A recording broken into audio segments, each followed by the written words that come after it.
এগুলা বয়স মাসলা দেখে কি আকল জ্ঞান ছাড়ালো।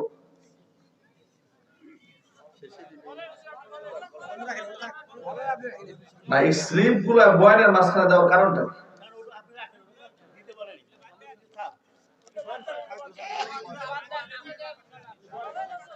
বয়ান যখন শেষ হয়ে যাবে তখন একটা মাসলা শেষ।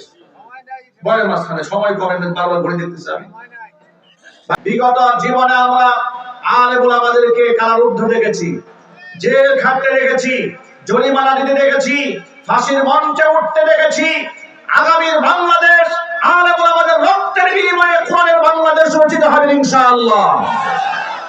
এবং সেই শহীদি কাফেলায় আপনারা শামিল হতে কি প্রস্তুত আছেন? ভীতু এবং কাপুরুষরা পিছিয়ে থাকবে, ইমানদাররা এগিয়ে যাবে। আমি ইমানদারদেরকে বলছি, ইমানদাররা কখনো ভীতু হবে না, কাপুরুষ হবে না। ইমানদাররা আল মুমিনুল কাবিয়্যু খায়রুম মিনাল মুমিনিদ দাঈফ। আল্লাহ রাসূল বলেছেন, দুর্বল ইমানদারের চাইতে শক্তিশালী ইমানদার আল্লাহর কাছে শ্রেষ্ঠ। আমরা কি দুর্বল ইমানদার হব না শক্তিশালী ইমানদার হব? শক্তিশালী ইমানদারদের জীবনে ভয় আসতে পারে, হুমকি আসতে পারে, গুলি আসতে পারে, মিথ্যা মামলা আসতে পারে, জেল জরিমানা আসতে পারে। জেল জরিমানা ফাঁসির রশিকে জুতার ফিতা বানায় ফেলতে হবে। আপনাদের জন্য আমি একটা সুসংবাদ দিচ্ছি। আমার রমজান কেন্দ্রিক লিখিত একটা বই আসছিল বাজারে। এই বইয়ের পেছনে আমি কিছু ব্যক্তিগত আমল দিয়েছি। ওই যে সন্তান না হলে লোকেরা মাজারে গিয়ে সেজদা দেয়, হালাল না হারাম? আরো জোরে। পীরের নামে মান্নাত করা হালাল না হারাম? সন্তান দেওয়ার মালিককে। কি দোয়া করলে আল্লাহ নেককার সন্তান দেবে তার কিছু আমল আছে এই কিতাবে। বাচ্চাদের মেধা শক্তি কম থাকে, কিছু আমল করলে আল্লাহ স্মৃতি শক্তি বাড়ায় দেন। কিছু আমল আছে আমল করলে স্বামী স্ত্রীর মহব্বত আল্লাহ বাড়ায় দেন। কিছু আমল আছে যে আমল করলে ঋণের বোঝা আল্লাহ হালকা বানায় দেয়। সব হাদিসে আছে। কোরআন হাদিস এবং ফিকহের কিতাবের রেফারেন্স আছে প্রত্যেকটা সাথে কিতাবে। আমি চাই যে আপনারা মুনাজাত হয়ে যাওয়ার পরে আপনারা আমাদের ড্রাইভার সাহেবের কাছ থেকে, গাড়ি থেকে এবং খাদেম সাহেবের কাছ থেকে, স্টেজ থেকে বইগুলো গাড়ি তো সামনে আছে, আপনারা নিতে পারবেন। মাত্র 100 টাকা হাদিয়া। আল্লাহ তাআলা যেন উম্মতের হেদায়েতের জন্য কিতাবখানা কবুল করেন, জোরে বলেন আমিন। বিশেষ করে মা বোনদের ব্যক্তিগত কিছু মাসালা আছে রমজান মাসের, ওই পিরিয়ডের সময় কিভাবে রোজা রাখবে, কখন থেকে রাখবে, কখন থেকে ভাঙবে, এই মাসালাগুলো আছে। নিজেরা কিনে আপনারা মা বোনদেরকে উপহার দিবেন। আল্লাহ তাআলা যেন কবুল করেন, জোরে বলেন আল্লাহুম্মা আমিন।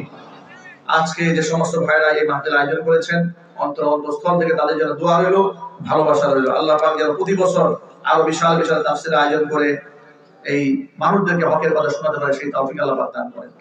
এক ভাই এখানে প্রশ্ন দিয়েছে, বিসমিল্লাহির রহমানির রহিম। আমরা কয়েকজন মহিলা একত্রিত হয়ে কালিমা পাঠ করি, অনেক জন বলে এটা চলবে না, এটা চলবে না, চলবে কিনা? এটা চলবে কিনা চলবে তার উত্তর চাই। মানে এই বিষয়টা কি বুঝিয়েছে তারা? আমরা কয়েকজন মহিলা একত্রিত হয়ে কালিমা পাঠ করি মানে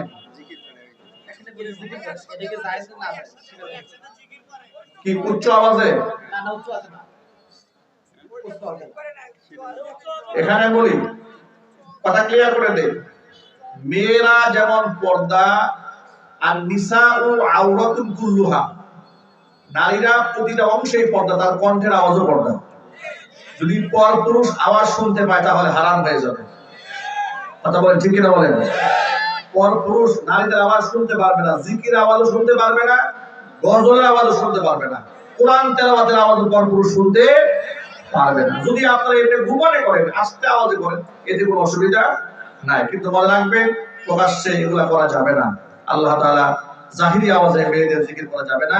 আল্লাহ বুঝার তৌফিক দান করেন। সকলে জোর আওয়াজে বলেন আল্লাহুম্মা আমিন।